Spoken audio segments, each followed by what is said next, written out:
Our grandparents, as you know, came from Tickfaw, Louisiana, and they were farmers. And I confirmed, Aunt Rose told me that nobody really knew when they came to Baton Rouge, and it was in 1947, and they bought a grocery store at the corner of Winburn and Plank Road. And that's where they stayed until they left, and I think Johnny said they went and stayed with his mom and dad when Grandpa got sick. What was the name of the store? The name of the store was People's Grocery. I had the privilege of going in that store when I was at the sheriff's office, and I was riding by it, and I said, that used to be my grandfather and grandmother's grocery store.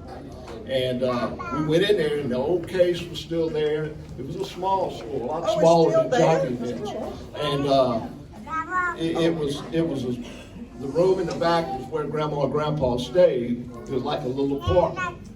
And my mother told me that the reunion was something my grandfather wanted to do after the men came back from World War II.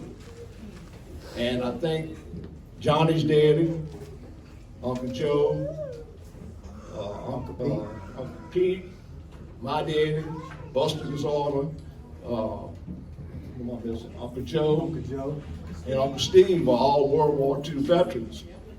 And they had the first reunion behind the store. Well, as the family got larger, we had to find another place to have it. And I can't remember all the places. I guess Ryan Airport is the most memorable. It was probably the most memorable. And Ryan Airport Gym. Oh, I remember that. And Father Colburn's, yeah, we can go on. The KC Halls, VFWs, we've been to many places. Kilowatt Club. We always remember those days as being young people, and now we're the older generation. But the thing that really impressed me, that I tried to think about long and hard, and it was the middle of the night, who was the oldest grandchild? And then we got Campo and Schittone mixed. The oldest grandchild would have been my grandmother's first son, which was John Campo, who was killed in a hunting accident. Then I said, well, who would be the first oldest great-grandchild? And I did not know this. It's Loretta, and Loretta's mama is 2 years older than my mother. I thought they were a little closer in age, but they was the oldest. And the youngest grandchild is Aunt Rose's daughter, Cheryl. Wow. And as big as this family is, if I try to think about great and great-great, you'd have to have a statistician to come up here and figure all that out. But I think somebody had done a tree, and if we could ever get it updated, that would be wonderful.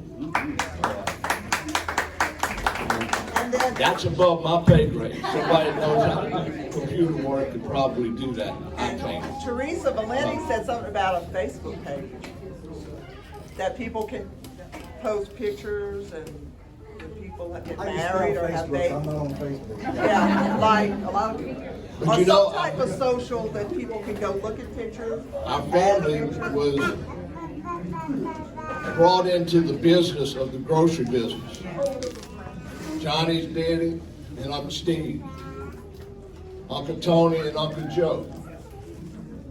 Uncle Mickey had a grocery store on Scenic Highway. Some of y'all probably don't even remember that. Uncle Red. Uncle Red had a grocery store. Grandma and Grandpa had a grocery store. My Uncle Buster, his daughter had a grocery store. Ardilla's. So our family is really rooted into the grocery business. And until the big corporates came into play, and that pretty much chased them out. But we really do have a rich history, a Sicilian background that is second to none, I'd say, in the city, for what we've grown over the years. And we all should be proud. Thank you, Ray.